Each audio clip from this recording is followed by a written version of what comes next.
برائیوں کو جرائم کو روکنے کے لیے نئے نئے طریقے اختیار کیے جا رہے ہیں، آلات ڈپارٹمنٹ قائم کیے جا رہے ہیں، نئے نئے آلات اختیار کیے جا رہے ہیں، مگر برائیاں اور جرائم بڑھتے ہی چلے جا رہے ہیں۔ اس کا حل کیا ہے؟ قرآن ایک اس کا حل پیش کرتا وہ یہ ہے کہ لوگوں کے اندر آخرت کا خوف پیدا کیا جائے۔ آدمی جو ہے آلات رکھنے کے باوجود قانون شکنی کرتا ہے، گورنمنٹ کی CID اور پولیس اور سخت ترین کنٹرول کے باوجود آدمی چھپ کر بھی گناہ کر سکتا ہے اور بڑے سے بڑے مضبوط سے مضبوط قانون کو توڑ سکتا ہے اور جرائم کے نئے نئے طریقے اختیار کر سکتا ہے۔ جرائم سے باز رکھنے والی اگر کوئی چیز ہے تو مسلمان دنیا کو بتا دیں، مسلمانوں کو بھی بتائیں، کافروں مشرکوں سب کو بتائیں کہ سارے مسائل کا حل آخرت کا خوف، اور آخرت کے خوف کے سوا کوئی چیز انسان کو قابو میں نہیں رکھ سکتی۔ اس کی ایک مثال دیکھیے آپ، ہم نماز پڑھتے ہیں، کوئی پوچھ سکتا ہے کہ تم کو طہارت ہے یا نہیں ہے، تم نے وضو کیا یا نہیں کیا، آدمی خود اپنا محاسبہ کرتا ہے، کوئی ہے کنٹرول کرنے والا، پوچھنے والا؟ روزے کے اندر کھانا نہیں، پینا نہیں، بیوی کے قریب نہیں جانا، یعنی مطلب یہ کہ جمع نہ کرے، اور چھپ کر کے جو ہے روزے کی احکام کی خلاف ورزی نہیں کرنا، اگر حلق چٹک رہا ہے پیاس سے تو شربت کو ہاتھ نہیں لگانا، پانی کو ہاتھ نہیں لگانا۔ یہ سخت ترین کنٹرول کوئی CID پولیس گورنمنٹ جو ہے کر سکتی ہے؟ نہیں، بلکہ خوف آخرت ہوتا ہے جو آدمی کو روزے کی حالت میں کنٹرول میں رکھتا ہے۔ یہ روزہ، یہ نماز، یہ حج، یہ زکوٰۃ، یہ تلاوت قرآن، یہ تمام چیزیں آدمی کے جو ہے کنٹرول میں رکھتی ہیں، اور اس کی بنیاد ہے خوف آخرت۔ ساری دنیا کے مسائل کا حل صرف آخرت کے خوف ہے۔ ملازم سرکار ایک مسلمان ہوتا ہے، بیوانی کے مواقع ہوتے ہیں پھر بھی نہیں کرتا ہے، رشوت لفافے میں رکھ کے دی جاتی ہے چوری چپی سے پھر بھی ہاتھ نہیں لگاتا ہے۔ کیا چیز ہے؟ خوف آخرت۔ قرآن اسی پر زور دیتا ہے۔ آج ہم مسلمانوں کے مسائل کا حل بھی اسی کے اندر ہے کہ مرد ہوں یا عورتیں ہوں، سب کے اندر خوف آخرت پیدا کیا جائے۔ لیڈروں، عالموں، مشائخوں، واعظوں، سب کا یہ کام ہے کہ عوام الناس کو مفلوج نہ کریں، عوام الناس کو نقطہ نوازی اور غفور رحیم ہونے کا اتنا یقین پیدا نہ کریں کہ خدا تعالیٰ کی دوسری صفات کو میں آدمی انبیلنس ہو جائے۔ یقیناً اللہ غفور رحیم ہے، یقیناً نقطہ نواز ہے، لیکن اس کے ساتھ ساتھ شدید العقاب، پکڑنے والا، سریع العقاب، جلد پکڑنے والا، جلد سزا دینے والا بھی ہے۔ دونوں باتیں پیش کی جائیں۔ آج رسومات کا قلاقمہ اسی طرح ہو سکتا ہے کہ فکر آخرت پیدا کی جائے۔ غرض یہ کہ مسلمان ہندوستان میں رہتے ہوں، دنیا کے کسی ملک میں رہتے ہوں، معاملہ مسلمانوں کا ہو یا کافروں کا ہو، عقید آخرت جب تک پیدا نہ کیا جائے کوئی مسئلہ حل نہیں ہو سکتا۔ اب اس کے تدابیر آج ہم بیان کریں گے۔ وہ یہ ہے کہ آخرت کی فکر پیدا کرنے کے لیے کچھ منفی تدابیر ہیں اور کچھ مثبت ہیں۔ چند چیزوں کو سمجھ کر چھوڑنا پڑے گا، چند چیزوں کو اختیار کرنا پڑے گا۔ کچھ منفی تدابیر ہیں، کچھ مثبت ہیں، کچھ نیگیٹو تدابیر ہیں، کچھ پازیٹیو ہیں، اور قرآن ان دونوں کو پیش کرتا ہے۔ پہلے ہم منفی تدابیر پیش کریں گے، چند چیزوں کو چھوڑنا پڑے گا۔ مثلا لغویات، گانا بجانا، فلم، ٹی وی، ناول، افسانے، مشاعرے، ان تمام چیزوں کو چھوڑنا پڑے گا کیونکہ یہ انسان کو آخرت سے غافل کرتی ہے۔ اب اس کی تفصیل سنیے، پہلے غلط فہمی کو رفع کیجیے۔ بہت سے مسلمانوں کے ذہن میں یہ بات بیٹھی ہوئی ہے کہ جن چیزوں کا ہم نے ذکر کیا ہے یہ قرآن میں نہیں پائی جاتی، بلکہ لوگ اس سے بھی آگے بڑھ کے بات کہنے لگے کہ پردہ جو ہے پردے کی پابندی قرآن میں کہاں لکھی ہوئی ہے، کہ پردہ کرو کہاں لکھا ہوا ہے، 5 نمازیں پڑھو قرآن میں کہاں لکھا ہوا ہے، شراب حرام ہے کہاں لکھا ہوا ہے۔ اچھے اچھے ذہنوں کے اندر یہ بات بیٹھی ہوئی ہے، اور کالجوں کے پروفیسر اور لیکچرر ایسی باتیں کرتے ہیں، حرام کہاں لکھا ہوا ہے۔ تو سوچنے اور سمجھنے کی بات یہ ہے کہ بعض جگہ حرام کے الفاظ لکھے ہوئے نہیں ہیں، لیکن قرآن کو سمجھا نہیں جا سکتا جب تک کہ اس کی گائیڈ، اس کی شرح یعنی محمد صلی اللہ علیہ وسلم سے مدد نہ لی جائے۔ وَأَنزَلْنَا إِلَيْكَ الذِّكْرَ لِتُبَيِّنَ لِلنَّاسِ، ہم نے ایک ذکر قرآن اتارا ہے تاکہ محمد صلی اللہ علیہ وسلم آپ اس کی شرح کریں، اس کی وضاحت کریں۔ محمد صلی اللہ علیہ وسلم نے بتایا کہ اللہ نے تو کہا نماز پڑھو، لیکن میں تم کو بتاتا ہوں کہ 5 نمازیں پڑھو اور اس طریقے سے پڑھو۔ قرآن نے کہا زکات دو، محمد صلی اللہ علیہ وسلم کہتے ہیں کہ اللہ نے تو صرف زکوٰۃ کا حکم دیا، لیکن میں تم سے کہتا ہوں کہ زکوٰۃ 2.5% نکالو اور فلاں نکالے اور فلاں نہ نکالے، فلاں کو دی جائے فلاں کو نہ دی جائے۔ شراب کے بارے میں کہا گیا کہ پرہیز کرو، لیکن محمد صلی اللہ علیہ وسلم نے بتایا شراب کا ڈھونے والا، شراب کے کاروبار کرنے والا اور شراب کے جتنے متعلقات ہیں، یعنی اس کا پینا پلانا بیچنا، تمام چیزوں پر کو حرام کیا اللہ نے، اور محمد صلی اللہ علیہ وسلم نے کہا کہ ان سب پر اللہ کی لعنت ہو۔ پھر پردے کی تفصیلات محمد صلی اللہ علیہ وسلم نے بتائی۔ غرض یہ کہ آپ صرف قرآن کے الفاظ کو دیکھ کر کے حکم نہ لگائیں جب تک کہ اس کی شرح اور گائیڈ یعنی حدیث کو نہ دیکھیں۔ لوگ پوچھتے ہیں کہ گانا حرام قرآن میں کہاں لکھا ہوا ہے، اور یہ ٹی وی اور اس کے اوپر ناچ اور یہ فلم اور اس قسم کی جو چیزیں ہیں یہ حرام کہاں لکھی ہوئی ہیں۔ ہم کہتے ہیں کہ یہ سب چیزیں حرام ہیں، اس کا ثبوت ابھی ہم فراہم کرتے ہیں قرآن سے بھی حدیث سے بھی، اور آپ سے یہ عرض کریں گے کہ ان چیزوں کو جب تک مسلمان چھوڑیں گے نہیں ان میں آخرت کا خوف نہیں پیدا ہوگا، اور جب تک آخرت کا خوف پیدا نہیں ہوگا اللہ کی رحمت کا نزول نہیں ہوگا۔ ہم نے تلاوت کے بعد ایک آیت پڑھی، 21واں پارہ ہے، سورہ لقمان کی آیت ہے، سورہ لقمان کے پہلے رکوع میں۔ عورتیں بھی اس کو نوٹ کر لیں، مرد بھی نوٹ کر لیں، اور خاص طور پہ نوجوان نوٹ کریں۔ 21واں پارہ سورہ لقمان کا پہلا رکوع، وَمِنَ النَّاسِ مَن يَشْتَرِي لَهْوَ الْحَدِيثِ، لوگوں میں کچھ وہ ہیں کہ جو لہو الحدیث کو خریدتے ہیں، اور لہو الحدیث کی ابھی تشریح آتی ہے۔ لوگوں میں کچھ وہ ہیں جو لہو الحدیث کو خریدتے ہیں، لِيُضِلَّ عَن سَبِيلِ اللَّهِ، تاکہ اللہ کے راستے سے، قرآن سے، دین سے ہٹائیں، لوگوں کو گمراہ کریں، وَيَتَّخِذَهَا هُزُوًا، اور اللہ کی باتوں کو ٹھٹا اور مذاق ٹھہراتے ہیں۔ اولئک لہم عذاب مہین، ایسے لوگوں کے لیے ذلت کا عذاب تیار ہے۔ آیت کا خلاصہ کیا ہوا کہ بعض لوگ اللہ کی آیتوں کو مذاق ٹھہراتے ہیں، وَيَتَّخِذَهَا هُزُوًا، لہو الحدیث کو خریدتے ہیں، ایسے لوگوں کے لیے دردناک عذاب ہے، ذلت کا عذاب ہے۔ اب یہ لہو الحدیث کی تشریح سنیے۔ حدیث کے معنی بات کے آتے ہیں، اور لہو کا لفظ جو ہے لغو کے لیے آتا ہے، اردو میں آتا ہے لہو العیب، لغویات۔ لہو الحدیث کو خریدتے ہیں، یعنی کس چیز کو خریدتے ہیں اس کی تشریح سنیے۔ حدیث میں آتا ہے کہ لہو الحدیث سے مراد ہے ڈھول طبلہ گانا بجانا، اور قرآن میں اس کے لیے دوسرا لفظ ہے لہو، لہون و لہون، لعیبن بھی ہے، لعیبن کے معنی کھیلنا، لہون کے معنی لغویات، بے حیائی فحش کام، اور لہون کے معنی ایسی چیز کو بولتے ہیں کہ جو کسی چیز سے غافل کر دے۔ لہو الحدیث کے معنی وہ باتیں، وہ پروگرام، وہ چیزیں اور وہ طریقے جو دین سے، اسلام سے، قرآن سے یا اللہ کی یاد اور عبادت سے انسان کو ہٹا دے اور غافل کر دے۔ جیسے کہتے ہیں کہ لاہیۃ قلوبہم، ان کے دل لاہیہ ہو گئے، یعنی غافل ہو گئے۔ تو لہون کے معنی وہ چیز جو غافل کر دے اللہ کی یاد سے، اللہ کے ذکر سے، اللہ کی عبادت سے۔ لہو الحدیث کے اندر وہ ساری باتیں شامل ہیں جو اللہ کے دین سے، اللہ کے ذکر سے غافل کرتے ہیں۔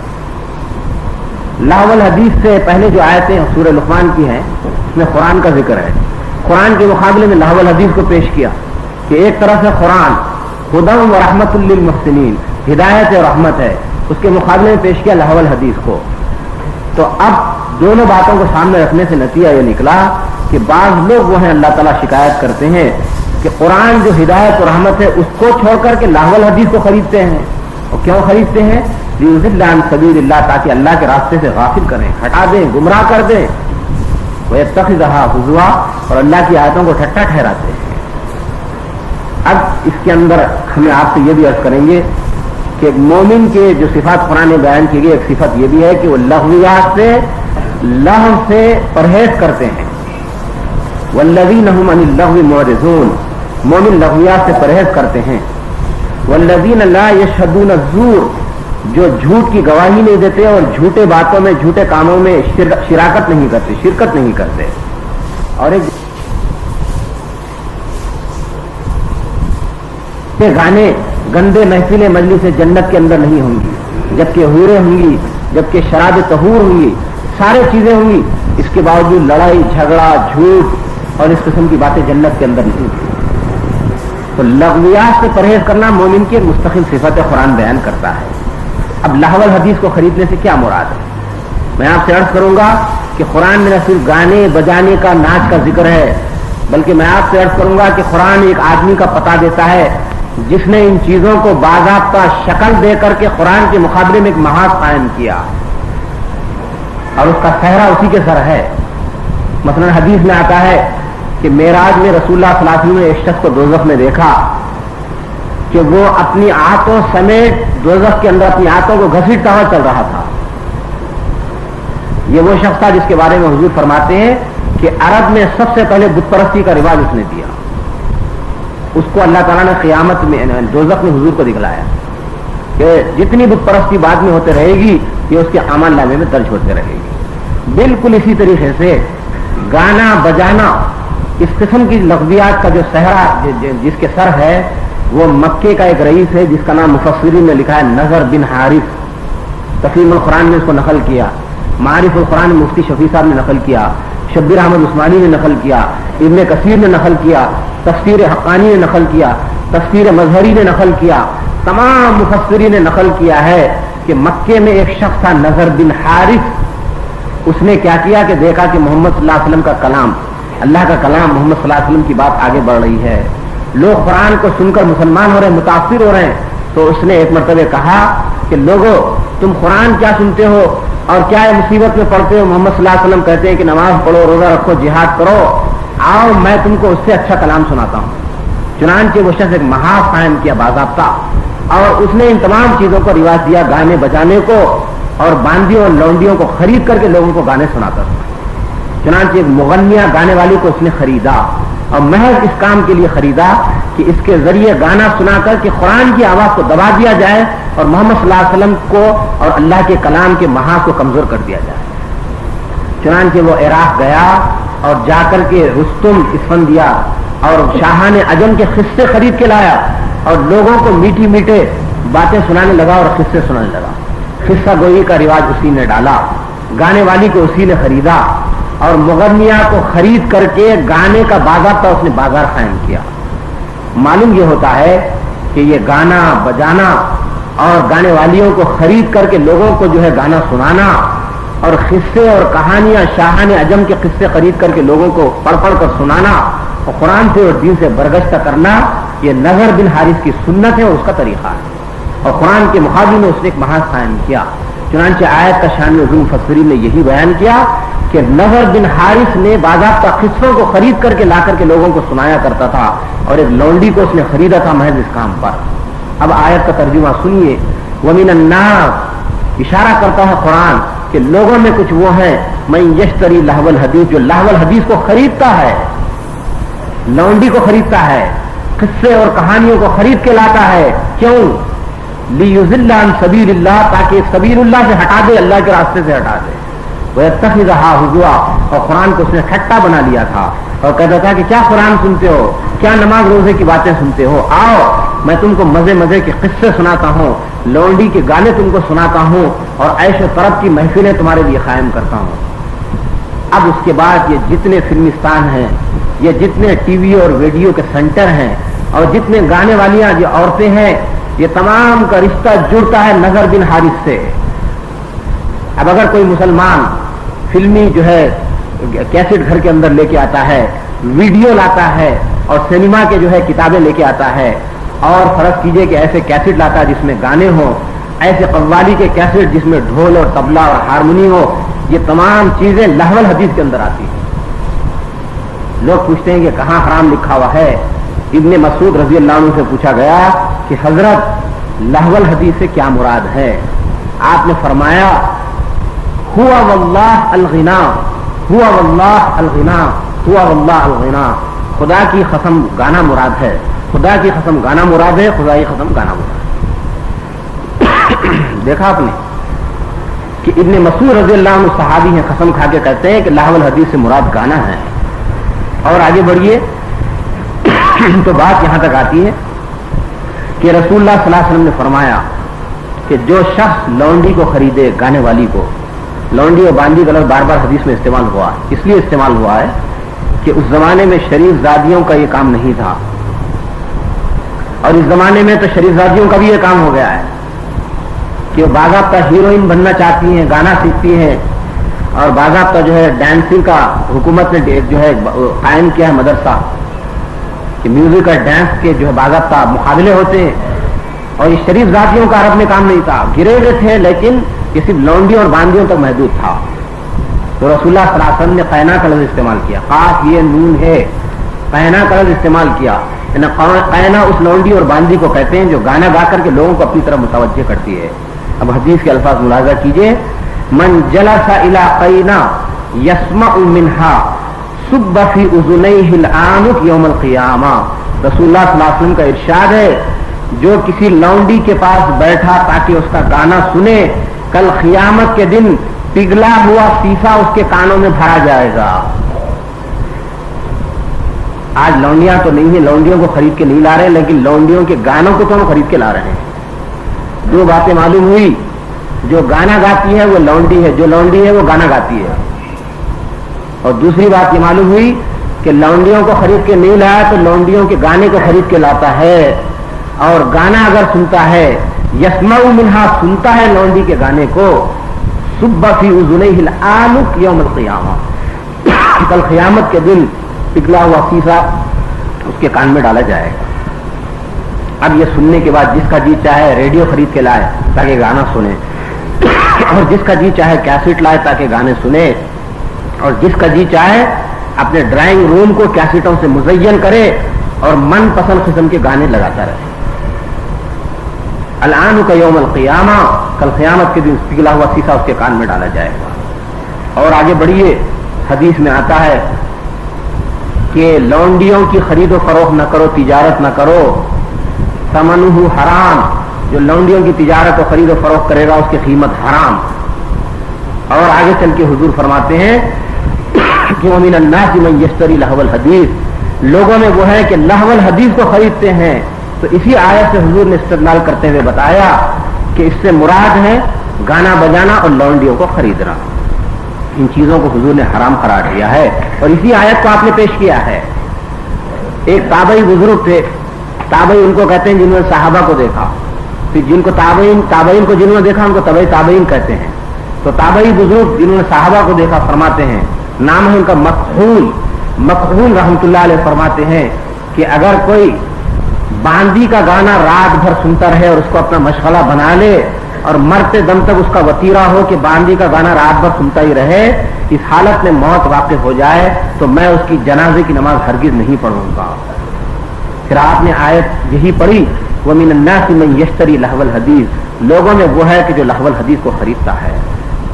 اور آگے بڑھیے, حدیث میں آتا ہے کہ کتے کی قیمت اور بانسری وغیرہ کی کمائی کو رسول اللہ صلی اللہ علیہ وسلم نے حرام قرار دیا ہے.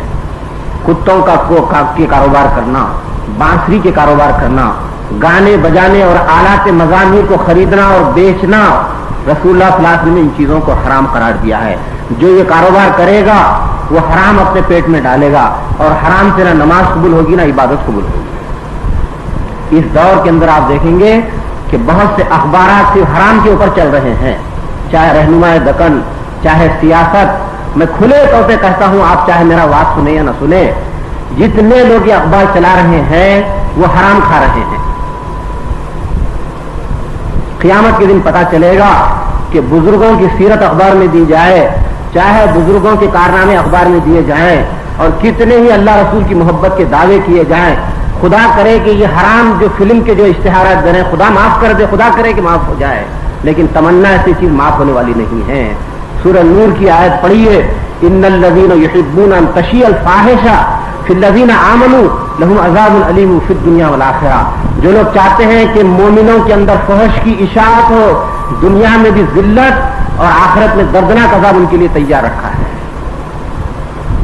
قل انما حرم ربی الفواحش ما ظہر منہا بطن, کہو محمد صلی اللہ علیہ وسلم میرے رب نے حرام کر دیا فواحش کو, چاہے وہ چھپے ہوئے فواحش ہوں یا کھلے ہوئے فواحش ہوں, حرام کر دیا اللہ تعالیٰ نے.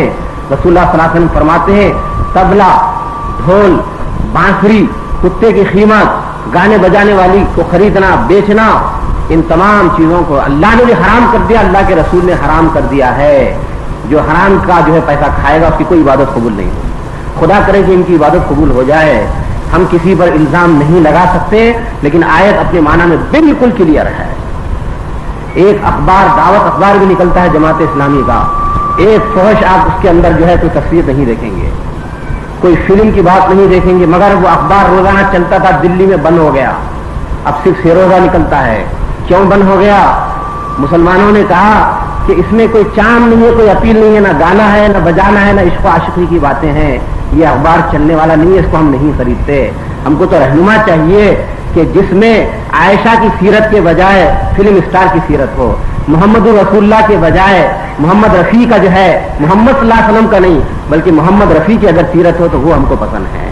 ہم کو تو قرآن اور اولیاء اللہ کی تعلیمات نہیں چاہیے، ہم کو تو اخبار پڑھ کے یہ دیکھنا ہے کہ فلاں سنیما میں آج کون سا جو ہے فلم چل رہا ہے اور فلاں جگہ کون سا فلم چل رہا ہے۔ بہت سے نوجوان اخبار اسی لیے خریدتے ہیں کہ جو ہے صرف فوٹویں دیکھے جائیں، اور باضابطہ اسپیشل بلیٹن نکلتا ہے ہفتے کے دن، اتوار کے دن، پیر کے دن، اور اس میں ایک طرف سیرت عائشہ اور دوسری طرف سیرت سائرہ۔ کون کس کی سیرت سے نوجوان متاثر ہوں گے، اس سیرت سے یا اس سیرت سے؟ پوچھو ہمارے نوجوان لڑکیوں سے کہ عائشہ کے بارے میں تم کیا جانتے ہو؟ عائشہ کا لفظ لکھنا نہیں آتا، خدیجہ کا لفظ لکھنا نہیں آتا۔ پوچھو ان ماں اور بہنوں سے کہ محمد صلی اللہ علیہ وسلم کی بیویوں کی تعداد کتنی ہے، عائشہ اور فاطمہ کی سیرت یہ ہے کیا ہے، وہ کہیں گے کہ آئی ڈونٹ نو سوری۔ اور اگر یہ پوچھو کہ جو ہے کرکٹ پلیئر کون کون کے، پورے نام سنا دیں گے۔ یہ پوچھو کہ فلم اسٹاروں کے نام کیا ہیں، فلاں کے بال کیسے ہیں، فلاں کی جو ہے کٹنگ کیسی ہے، فلاں کا ناچ اور ڈانس کیسا ہے، ایک ایک جو ہے اس کی ادا کے بارے میں گھنٹوں گفتگو کریں گے۔ سوچنے کی بات ہے۔ وَمِنَ النَّاسِ، لوگوں میں وہ ہے کہ لہو الحدیث کو خریدتے ہیں، اور قرآن کہتا ہے إِنَّ الَّذِينَ يُحِبُّونَ أَن تَشِيَّ الْفَاحِشَةُ، جو فحش پھیلانا چاہتے ہیں، فِي الَّذِينَ آمَنُوا، مسلمانوں میں، لَهُمْ عَذَابٌ عَلِيمٌ فِي الدُّنْيَا وَالْآخِرَةِ، دنیا میں بھی عذاب علیم، آخرت میں بھی عذاب علیم۔ کیا رسول اللہ کی یہ حدیث کافی نہیں ہے کہ جو باندھی کا گانا سنے گا کل قیامت کے دن پگھلا ہوا سیسا اس کے کانوں میں ٹھوسا جائے گا؟ سوچنے کا مقام ہے۔ بزرگ اور دوستو، ہماری مائیں اور بہنیں کیا یہ سننے کے بعد بھی ریڈیو لگا سکتے ہیں؟ ریڈیو کے گانے، ریڈیو اللہ کی نعمت ہے، اس کا اچھا فائدہ اٹھاؤ۔ ٹی وی سے اچھا فائدہ اٹھانا چاہیے، لیکن اچھا فائدہ کہاں اٹھایا جاتا ہے؟ ویڈیو سے کتنے فائدے اٹھائے جا سکتے ہیں، لیکن اچھا فائدہ کہاں اٹھایا جاتا ہے؟ آج مسلمان ملکوں کے اندر ایک ایک گھر کے اندر ویڈیو اور بلو فلم، اس میں میاں اور بیوی کے ناجائز تعلقات بتائے جاتے ہیں، اور رات بھر نوجوان دیکھتے ہیں۔ ادھر مکہ ہے، ادھر مدینہ ہے، نہ مکے کا احترام نہ مدینے کا احترام۔ آج سب سے تباہ کن جو چیز ہے وہ ٹی وی، میری آنکھیں منظر دیکھ رہی ہیں، حیدرآباد کے اندر ایک ایک گھر کے اندر ویڈیو اور ٹی وی آ رہا ہے، سڑکوں کے اندر ٹی وی، گلیوں کے اندر ٹی وی، میدانوں میں ٹی وی۔ نہ مسجد سے لگاؤ رہے گا، نہ قرآن سے، نہ دینی جلسوں سے۔ نوجوان نسل تیزی سے لپکے گی اس طرف، اور ایک گھر میں اگر کوئی اعلان کر دے کہ 2 روپے ٹکٹ، تو چھوٹے چھوٹے بچے بھی 2-2 روپے دے کر کے گھر میں جائیں گے، اور نکلیں گے تو ایسا پتہ چلے گا جیسے جمعے کی نماز سے نکلنا عید